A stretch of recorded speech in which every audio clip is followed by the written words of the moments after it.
A lot of people dream of being a quarterback. MVP! MVP!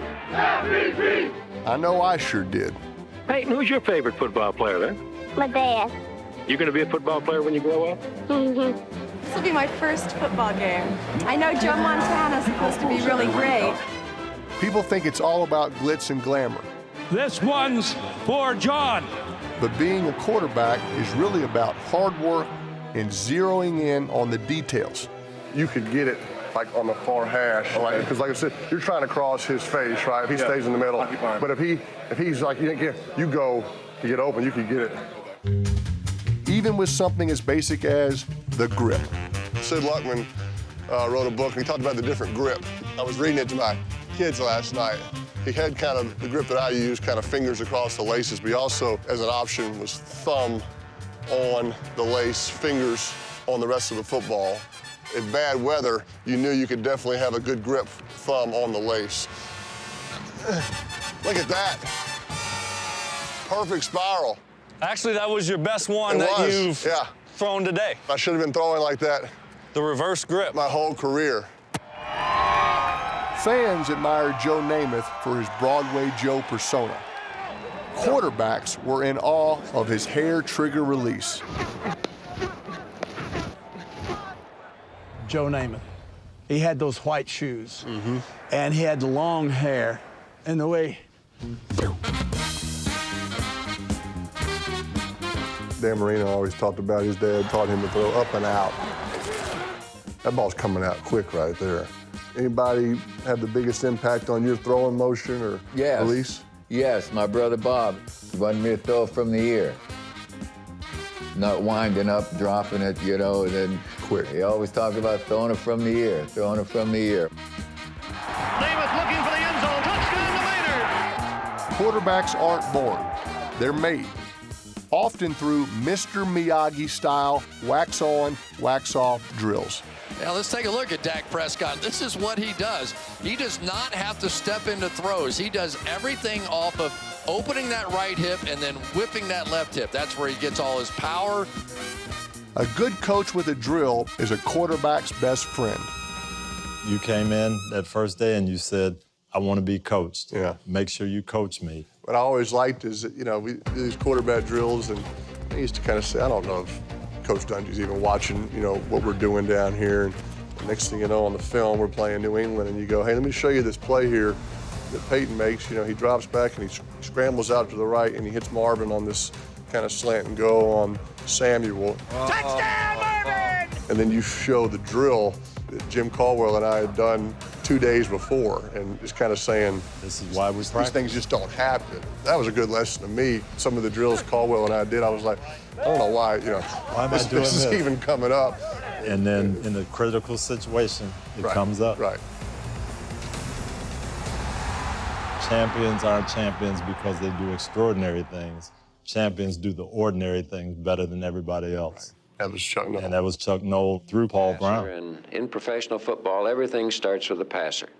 Paul Brown was a stickler for the details. That's yours truly, telling the quarterbacks a couple of things about their footwork. The jab step and then the takeoff.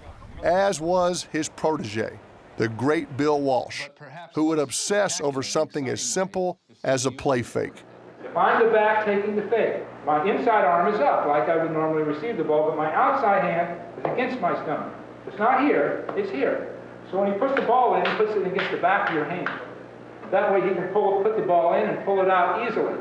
Anytime there's your hand's floating around, Joe may have trouble getting that fake the way they want. You don't want your arm swinging around. Now, that's something you don't see. You just don't see that type of attention to detail being covered. You see a lot of fakes now, and the quarterback does this pretty dramatic fake, but the running back is high, and he's saying, I like this part right here. Now, you can be great at this or sloppy at it. And when you get sloppy with play passes, you start getting eaten up because they're not fooled. You've got some dinky fake back here that nobody believes. You got to sell it. I've always thought that a good fake, you know, it's going to freeze the secondary linebackers, but it can freeze the pass rush, too. Yeah! That's what Peyton Manning does so well. Good play action there. Fox to Roger! Says hot, hot! Move if you ain't hot, hot! What? Ain't hot! One of my favorite weapons was the cadence. You got to be Peyton Manning and get right up there and be like, hey, this is what I'm doing. Omaha! There's the beauty of Peyton Manning. He is a master at drawing people off sides. Former Super Bowl MVP Doug Williams had a snap count that left a lasting impression. Gruden is infatuated with your snap count. And me and my brother Jay thought he had the coolest snap count ever. We still emulate his snap count today. Righty! That's just, it echoed all through Tampa. You could hear him down on the beach. I loved watching him play, man. Righty! Have you heard him talk about it? I've known the Gruden boys since they was that tall. You know, their daddy was assistant coach. Right. I think they talking about that, Daddy Paul, you know. My voice carries. My wife to this day always say, you cannot whisper. It just booms off like that. The thing I'm asked about the most, what the heck was I doing at the line of scrimmage? Sally Buffalo! Sally Buffalo! Sally Buffalo! Easy, easy, easy. Round right pistol. One sports writer called it 96 double. the Manning Mambo. Out.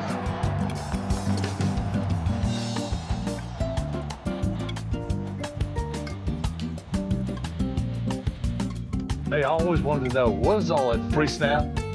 Was that mumbo jumbo stuff? Michael Strahan told me, he said he always knew it was BS, but he said, I knew you were smart, but I knew none of your teammates were that smart, so surely it couldn't have meant anything. Behind the Buffalo! Behind the Buffalo! You know, you had all kind of stuff. Was everything something? Everything was something, but some stuff meant nothing. Purple Buddha Raiders! Purple Buddha Raiders! But they thought I was doing all this. Everybody was on a need-to-know basis. Okay. The left tackle doesn't care what the hand signal is out to the receiver. The receiver really doesn't care what the protection is, right? So everybody was on need-to-know. Molly, Molly, Molly, Molly! Lots of hand signals. Manning faces a first down and goal from the 10. Manning, quick throw left side. Decker, touchdown, Denver. Peyton Manning's second touchdown throw of the game. You know, when I played for Baltimore, we would try to get you and not set up to like 10 seconds. Right. Because we knew. Yeah, wait until 10 seconds. Wait to 10 seconds because you were waiting to see what we're going to be in. Look at this defense. Now they get shifting everywhere. Look at the movement of the defensive line and secondary and linebacker. It's just great. It's a chess match. They used to say, oh, he's always trying to check into the perfect play. Not true. Trying to get us out of bad, wasted plays. You watch a game, there's so many bad, wasted plays. You only got about 60 plays in a game. You don't have time to waste any of them.